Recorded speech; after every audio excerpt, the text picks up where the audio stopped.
morning, good afternoon, depending on where we are in the world at this time. My name is Shamik, and it gives me great pleasure to kick off this session on bounce back. How can we use meditation in the context of bouncing back in the face of adversity?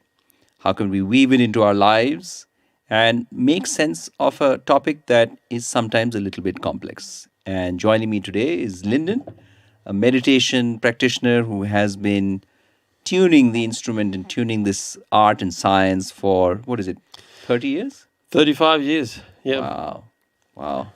That's amazing. Lyndon, I have to say that I'm fascinated by the concept of bounce back, not just because of COVID, but it's always been very interesting for me to understand the kind of the DNA of an individual or a community or even a country that manages to face high levels of stress, high levels of adversity, and not only adapt but actually bounce back much like a tennis ball. And in this context, it's even more interesting. Interesting is not the right word. It's more valuable. It's probably the best way to put it, because we're in a situation where it's not just enough to be able to bounce back today, tomorrow, or the next week, but we just have to keep doing this. It's something that you and I were talking about, I think, a few days ago, is that we have no expiration date to this crisis. That's true, Shamik. And I was somebody who, maybe counter to somebody who reaches their mid-50s, I was someone who took on more responsibility in the last 3 years in my job. And that was, of course, more stress. And some people would say, why would you do that? But to me, it seemed important to kind of test my resilience and be able to say, well, what can you deal with if you've been meditating for 35 or 36 years? Does that mean you can deal with stressful situations and be able to bounce back every time? Because it's a regular thing. It's not a one-off thing. Yeah, it's not as if we can, or anybody can say that, look, grit your teeth. I was in the US for about 16, actually close to 20 years. And in the great state of Texas, there used to be this aphorism which was really memorable, which was suck it up, buttercup. That if things are getting tough, then just suck it up. You'll make your way through it. That appeals to Australians too. I think Aussies are very close. There is an intrinsic toughness about Aussies. I'm originally from India, and I know the Indian cricket team and even the cricket fans, they would always admire the toughness in Aussies. But in this situation, it's not as if we can say, okay, it's just the winter of discontent. Once the winter is over, we'll be fine. We'll be out at the beach. The world will be a better place. Travel will be reinstated. It doesn't seem to end, right? No, it's a constant. It's more a marathon than a sprint, of course. And did we know how long things would take? Maybe we had a sense that it would be more than 12 months, but we're now into 18 months, and it's not like the crisis is even peaking yet. And that's just a reminder that actually life, it's about changing now and adapting. And maybe last year was the crisis, but this year is about adapting, and that's going to be that way for the rest of this year at least. Yeah, I remember growing up. My brother and I used to say that mom gave us this puzzle that could never be solved. So every time we would have an exam, she would say, "This is it. You do well. You put in the hard yards. You do well in this exam, and life will be better after that." But we never got to that one exam where it was perpetuity, right? That you ace this one exam, and the rest of life is going to be a cakewalk. That never really happened. And in a way, I think it was good preparation, because now looking back, we realize that, well, there can always be another challenge. Well, And I think your mum was right, because you do that exam and that gives you confidence for doing the next exam. So when she said life was better, she was being honest, but it's an incremental thing. It's an Life's just slightly better each time you do the next a exam. little bit So better. Yeah. it's like that when you deal with something and you actually think, well, I managed that. That gives you something to hang on to for the next challenge. And I really do admire people who are resilient. And it's always good to think of those people when you're facing a challenge. It's like, what would so and so do in this situation? Because they can cope. I should be able to cope if I can get to the right emotion. Because emotions are a very important thing, and when we're facing crisis, the first thing we feel is our emotions, and it's what you do from that point that's important. That emotion, particularly anxiety and fear. It's almost like an instinct. Are you But do you going to? think, I'm sorry to interject, but do you think there is a certain stigma even now in the year 2021? There is some level of hesitation among men to be talking about emotions, or do you think that's Men perhaps are behind with that, and that's the downfall of that "suck it up, buttercup" expression. That don't show your emotions, don't tell other people that you're having difficulty because you're not supposed to, and that's a cultural thing in Australia. And men are under a bit of a crisis in Australia in all kinds of ways in terms of how they relate to women, and how they respect women. That's a really important thing that's being acknowledged in the community right now. And the emotional aspect of being emotionally genuine is really important for men in Australia. Yeah, I mean, I have to say that in some ways, I mean, coming from India, I've kind of traveled around the world. So I grew up in India, spent about 20 years in the United States, and now I'm a resident of Australia. I have to say that if we think about whether men are in touch with their feminine side, to an extent, it is true in India. Men are probably more likely to express their emotions and say things that would be seen as quote unquote feminine. But at the same time, there is this stigma that, okay, if you're a man, then you should be able to withstand pain. You should be able to endure certain situations and just soldier on. Do you think, in the context of meditation, just being able to visualize or embrace or express your emotions has some kind of cathartic or positive effect on the psyche, or is that, in your experience, is that not so important? Well, first of all, I'd like to say I really learned a lot from being around men in India, and how familiar they were. And, I was very lucky because I went to India in the 80s. And I did meet some Indians who became very close friends very quickly, and even that alone was something of a revelation to me, to meet people and be friendly. They must have asked you about your Asked me father, about your everything, asked me family. about cricket, and then we're walking down the street and Typical. we're holding hands. And people don't do that anymore, but we were holding hands back in those days. It was just a way to bond for men. And getting beyond the initial reaction, you think, well, this is really actually really nice to have that camaraderie and to be able to build from that base. So I did learn a lot from making friends with people in India, and it is important for men to have that spontaneity in their personality, and this is something that I've developed, I think, from meditation. Sahaja Yoga meditation in itself. Sahaja means spontaneous, and it's not just a branding. It is something that you want to develop, and you do develop from doing meditation, Now, Sahaja Yoga let me ask you meditation. this. Did you learn? So, you've been following meditation, about Sahaja Yoga meditation, for about 30 years now. And has most of that learning been in solitude, or is it a balance of you have your alone time when you're introspecting or pondering, and then there's times where you're meditating in a group? And if you have been meditating in a group, which one have you found to be more effective, the solitude or meditating in a group? Well, these days I do meditation every morning at home, so it's a little bit of a solitary thing for me now.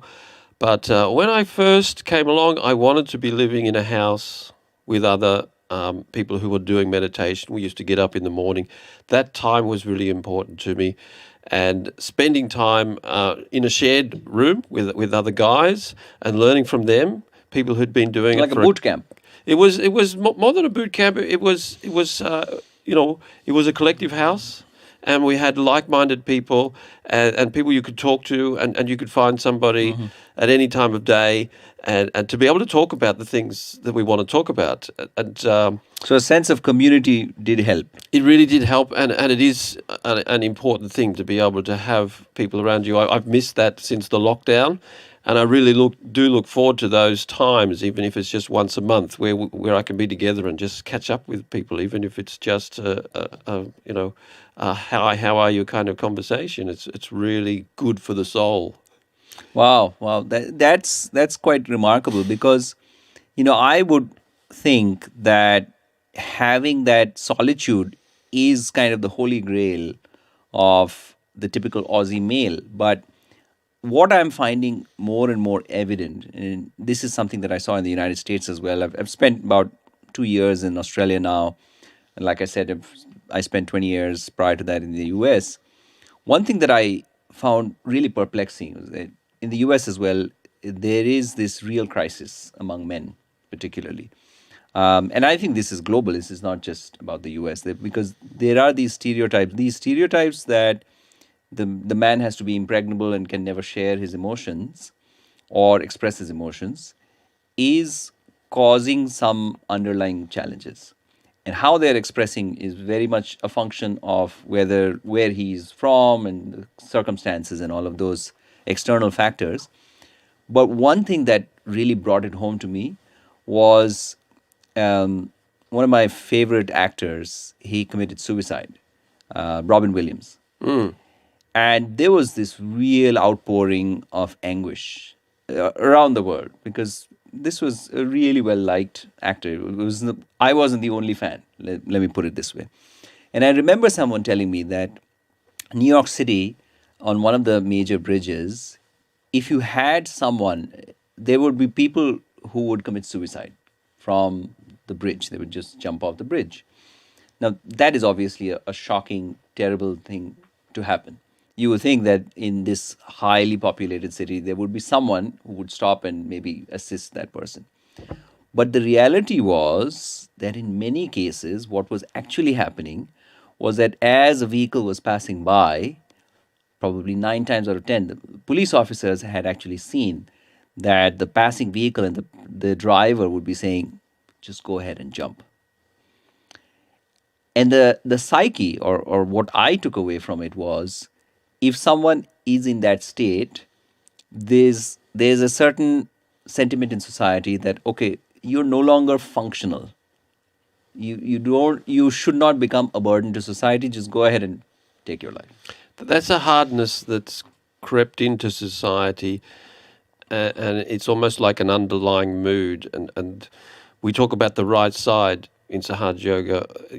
That right side is the more futuristic side. It's the more action side. That's the masculine energy. And it's the more masculine energy side, but it's not the side that is sensitive to emotions. And if people are moving towards that futuristic side and that more action side, they're a kind of person who feels better about themselves. But are they sensitive to other people? And are they in a balance where they can empathize with other people? And for me, that's really important because I'm aware of it. Even driving into Sydney, you can feel that right side. It's a vibe you can feel in Sydney. That Sydney is a right-sided go-getter place. This is why I like to get in the car on the weekends and get out of Sydney. Get a refresh, because when I come back into Sydney, I can feel that hardness and that right side coming back into me. And, essentially you could say that the default for people is just a higher level of impatience and just a higher level of anger. People talk about the iceberg of anger. Have you ever heard about the iceberg of anger? I've never heard about that. Well, anger is a basic emotion, and it's an emotion that people should feel in a very present state. Somebody pushes you or bumps you in a shop, you get a little bit hit angry. back, right. That's a primary thing. But when you're in the car and somebody in another car gets angry at you, you're never sure whether did I do something wrong there, or is that person just basically So impatient is and it angry? fear or is it? Oh, That's okay. right. I see what you and mean. so, people's, level of anger and their basic default to take to anger is they have a shorter fuse. And that's because they have this iceberg underneath them of all these other secondary emotions.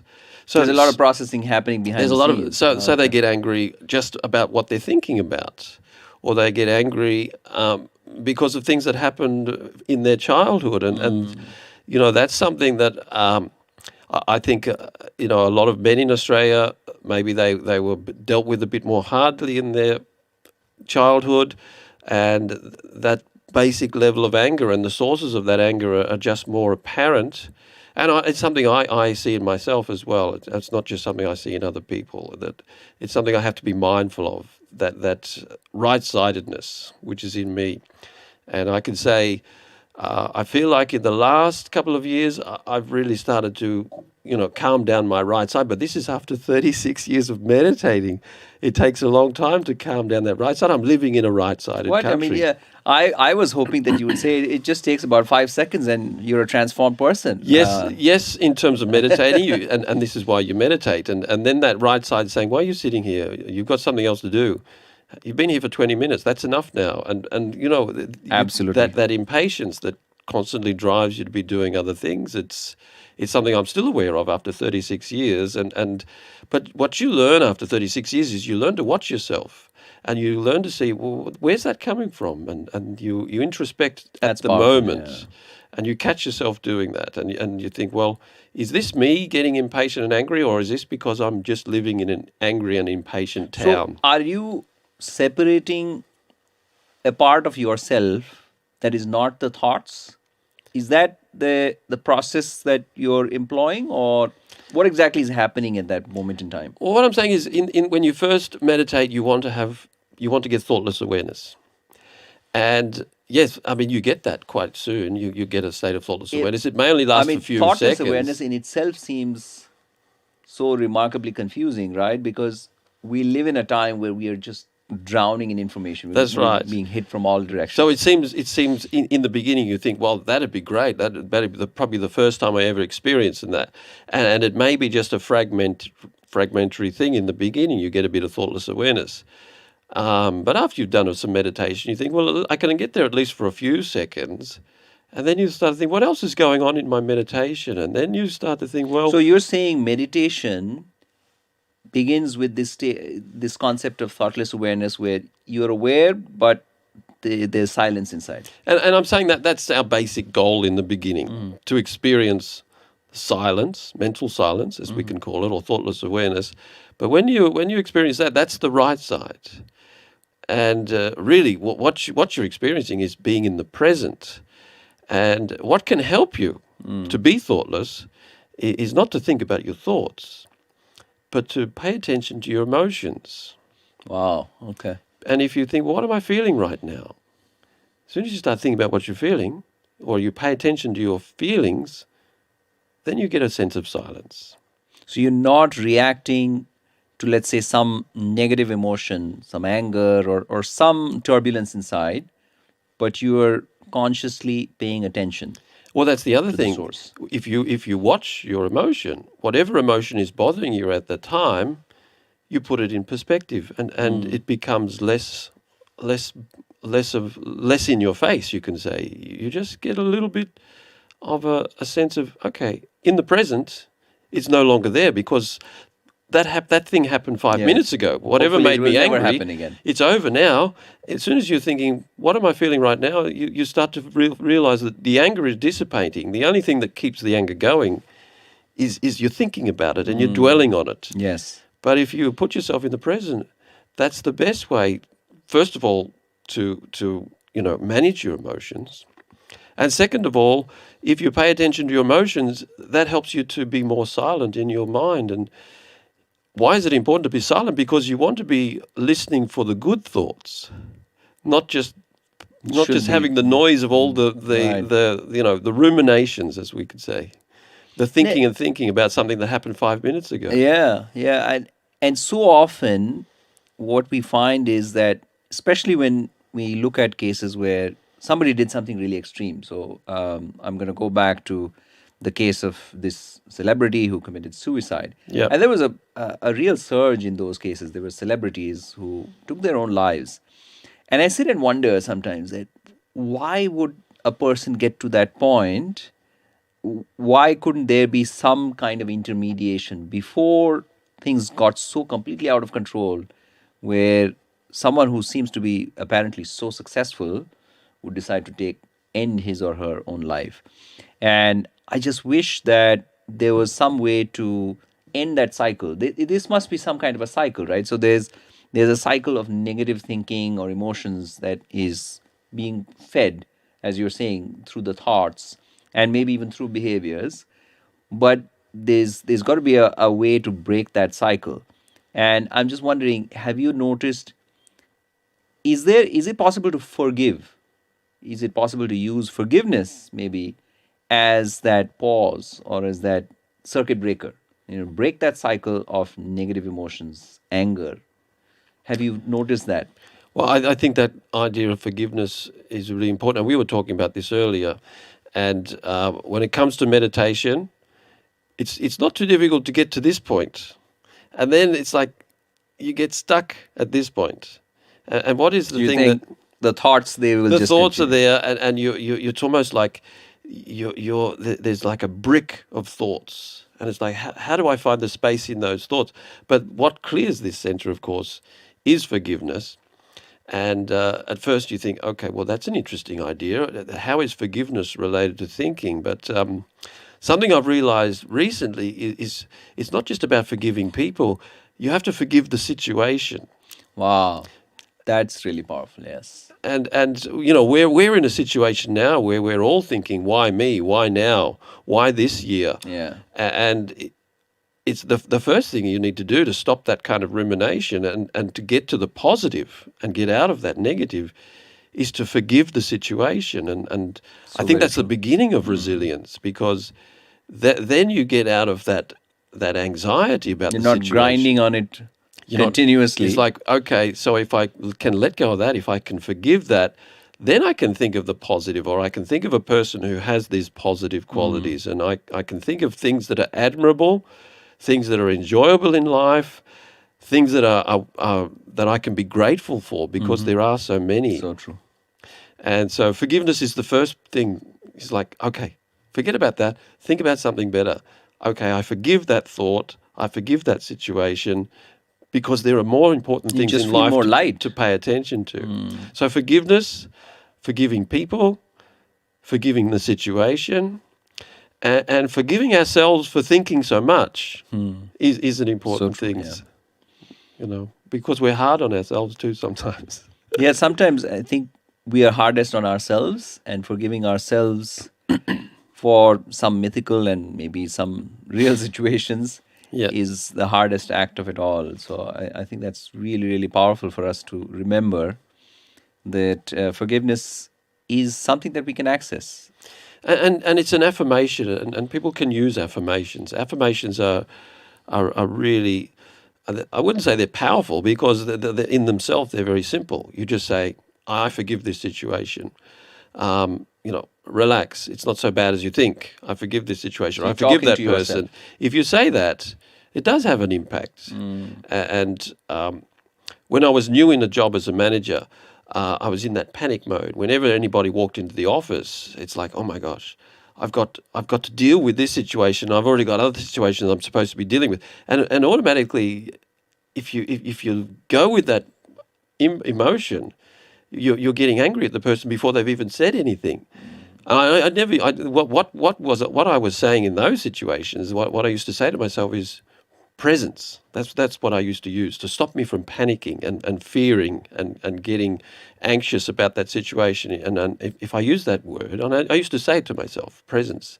Pay attention, because if you really listen to what they're saying, you'll deal with it much more quickly, and then you'll get back to what you want to do. But yeah, the other aspect of that is forgive this person. Don't get angry at them before they've even said anything.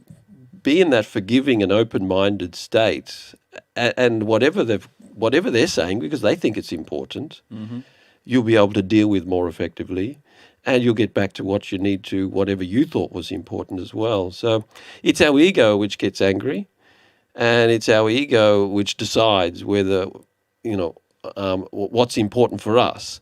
But it's our heart, or it's our empathy, which is open to other people. And that's, how do you get to the heart? Well, you can think in your chest, but the heart is also here. The heart is in two places. People don't realize the heart is connected to the mind, but we know in meditation that's true. That It's all a perfectly connected system. That's right. And where do you find the heart in your mind? Through forgiveness. Wow, that's really profound. So how did you find Sahaja Yoga? I mean, 30 years ago in Australia, it was a different world. It was a different country, a different time. It was a different time, and there were very few books on the market. There were very few resources. Maybe that protected me from the worst possibilities, because it's so easy to All get kinds of lost these days. charlatans as But well. even so, I did a lot of seeking, and it was probably from when I was about 14 or 15, trying to work things out. I think that was a very difficult time of my life, and I was getting very frustrated, and getting to the point where I'm thinking, well, there's not an answer. There's not the answers I'm looking for out there. But having done all that seeking, when I did see Sahaja Yoga, I very quickly recognized what it was, and to the point where I recognized this is something. It's either really big and really important, or it is a complete phony. And I had both ideas in my mind, and I thought, well, I don't want to die wondering here. I have to just see. Go down that if, rabbit hole. If this is really what it's promising, because I'd had done enough seeking to quickly understand the premise of Sahaja Yoga, which is very profound and very deep. And I also had that cynical thing in my mind. And I said, well, okay, I'm just going to give this a couple of months. Evaluate, yeah. To really work it out. And then I'll either drop it like a hot rock, or I'll know that this is the one I've been looking for.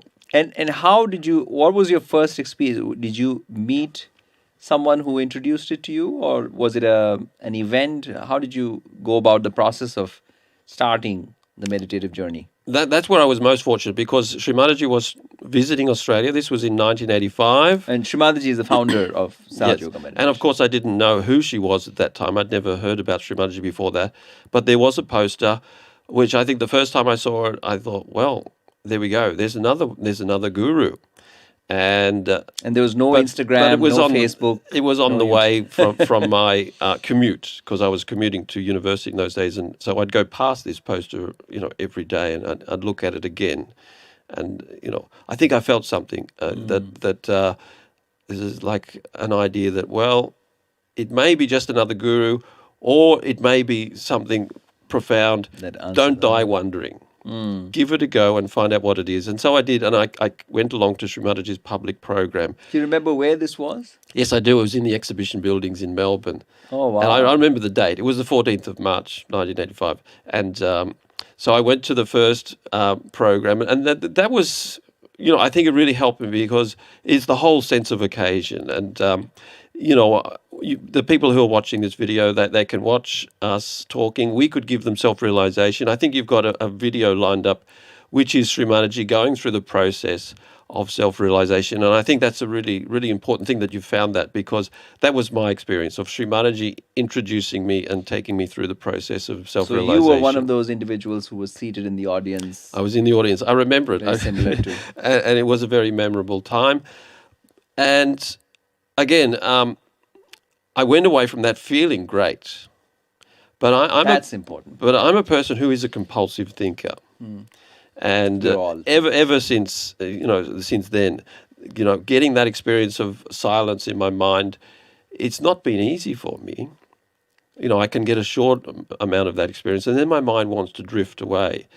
And so I've had to learn how to bring my mind back. But the thing that's helped me most is not just saying, not this thought, not just stopping my thoughts. What's helped me most is getting in touch with my emotional side and thinking, what am I feeling right now?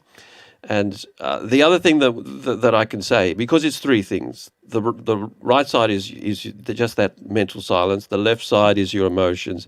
In the center, it's your attention on the physical subtle system, which takes you to thoughtless awareness. And after you've been meditating for some time, you pay attention to the vibrations of what you're feeling, and you pay attention to the subtle system. And when you can do that in your meditation, you get a deeper meditation. So maybe next time we meet, we can talk about maybe guide people a little bit in how to be aware of their emotions in their meditation and how to be aware of the subtle system in their meditation, because that's what's really helped me to get it to a deeper state of silence, not thinking about my thoughts. Wonderful. Well, we're going to listen to this speech by Shrimantaji in Australia. It's going to be about 10 minutes, maybe a little bit more, and we'll be right back.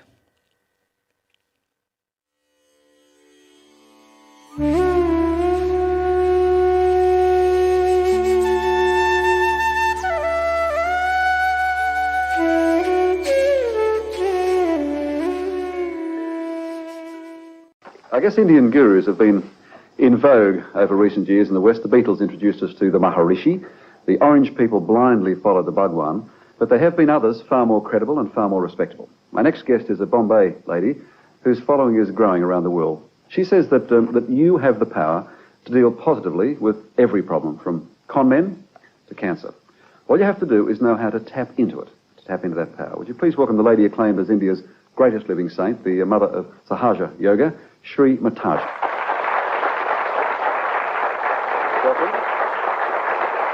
I know that's very difficult for anyone to sum up one's religion, but is it possible to say what is Sahaja Yoga? Sahaja. Saha means with, Ja is born with. This is born with you.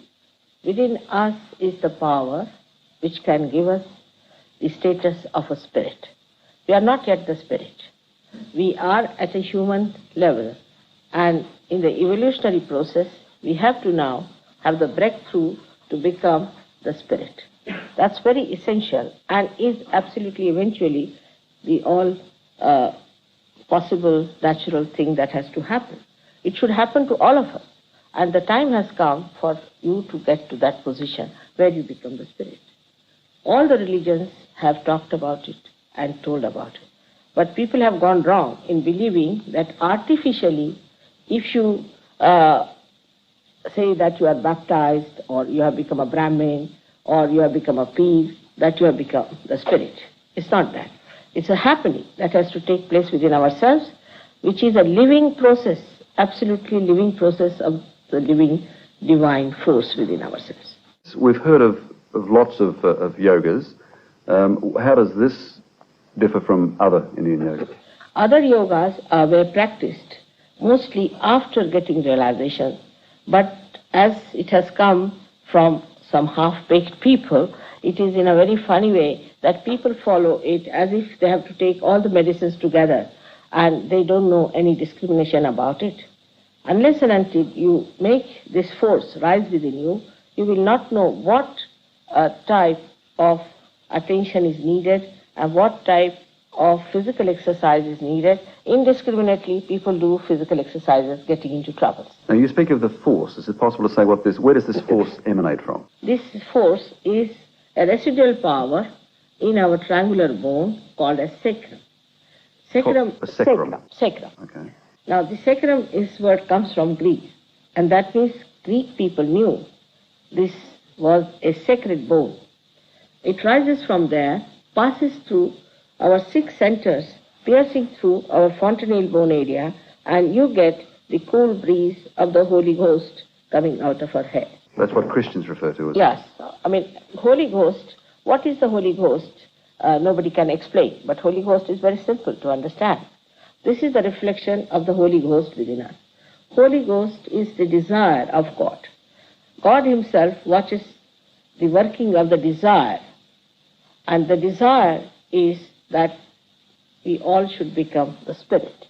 And this desire is reflected in our triangular bone in 3.5 points. Is this the central nervous system? No, it is in the triangular bone. It's this force, this is the fourth force within us. Okay. We have sympathetic nervous system, left and right, and we have got autonomous, that is an autonomous nervous system, and parasympathetic, and we have also central nervous system. Now, this is the system which is not yet working. It is still in the triangular bone. When it rises, it gives you a new dimension of the spirit. Means the light of the spirit comes in our attention. In that case, what happens is very simple to understand.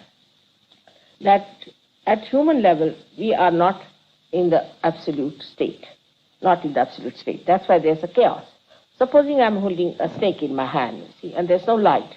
Somebody tells me that there's a snake, I will not throw it away. I would not like to listen to anybody's advice about it. But if there's a light, I'll throw it away. In the same way, when you become the spirit, the light of the spirit guides you.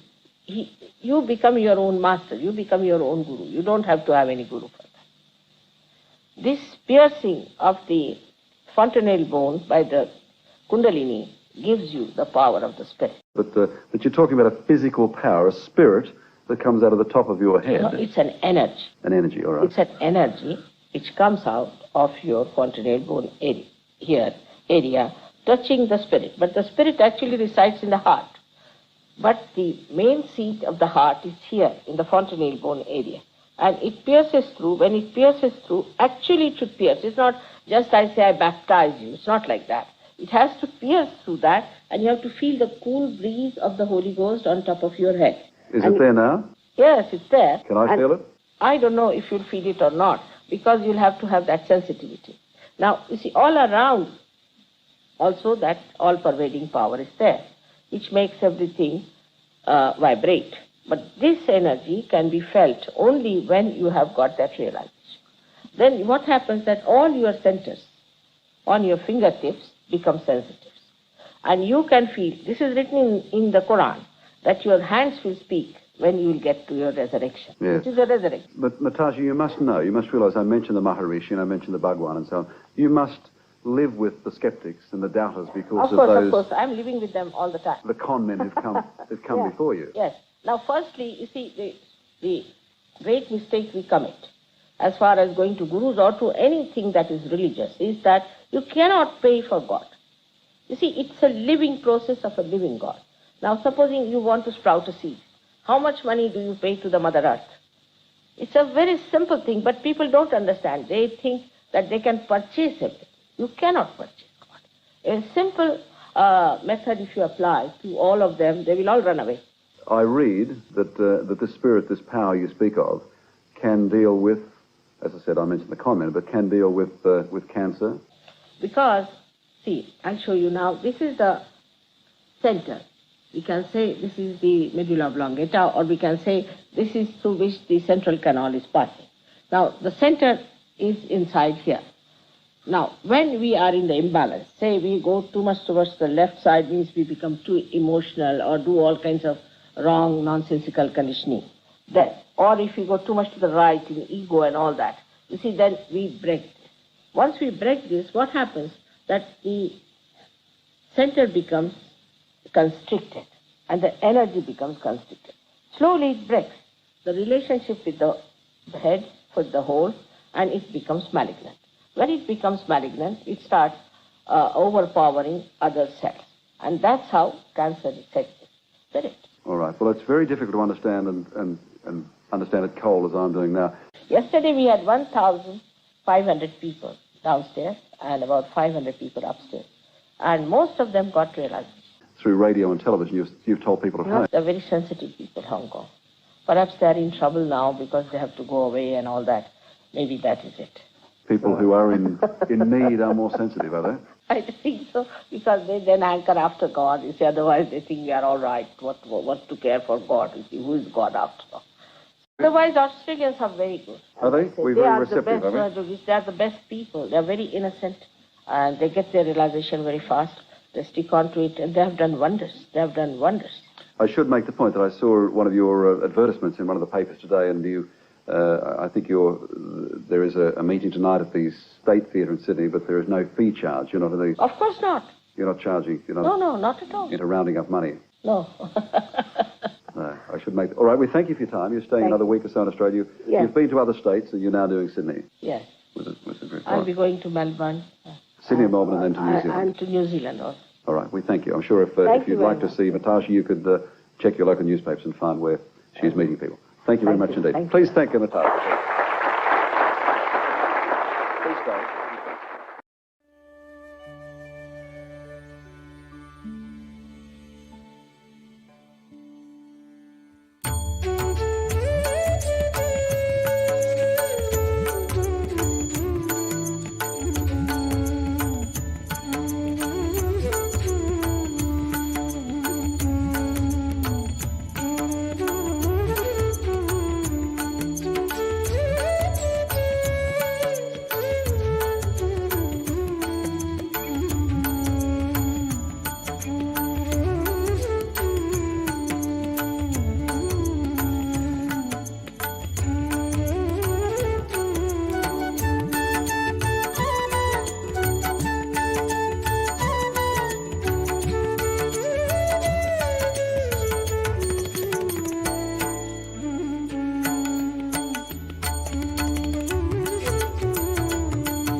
Wow. So that must have been what it was like. That brings back a lot 1985. of memories. Every time I see Sri Mataji doing the process of realization, one thing I say is it's different every time, and but also it brings me back to that first time, which is of course the most memorable time of following, and that self-consciousness of thinking, well, I'm putting my hands here, I'm putting my hands there. Is it working? And then at the end, yes, it's working. Yeah, and you can feel that there is this flow of cool energy on your hands. I think that is probably the most compelling part, right? The anchor that really brings it all together. Exactly. That's a sensitivity that comes from being in that central channel, and it's in the beginning. It might be just a few strands. People say it's like the lotus stalk. There's these little strands inside a lotus Oh, I've stalk. never heard of that. Yeah, they're like strings, and Wow. and it might be just a few strands, but you do meditation every day, and you get more and more strands. better. You get more and more sensitive. If maybe one hand is feeling cool, the other hand is feeling hot, and that was me for 25, 30 years, and now I'm starting to feel cool on my right hand. Can you believe that? It's taken me 30 years to get Wow. my right hand cool, but that's what persistence does for you.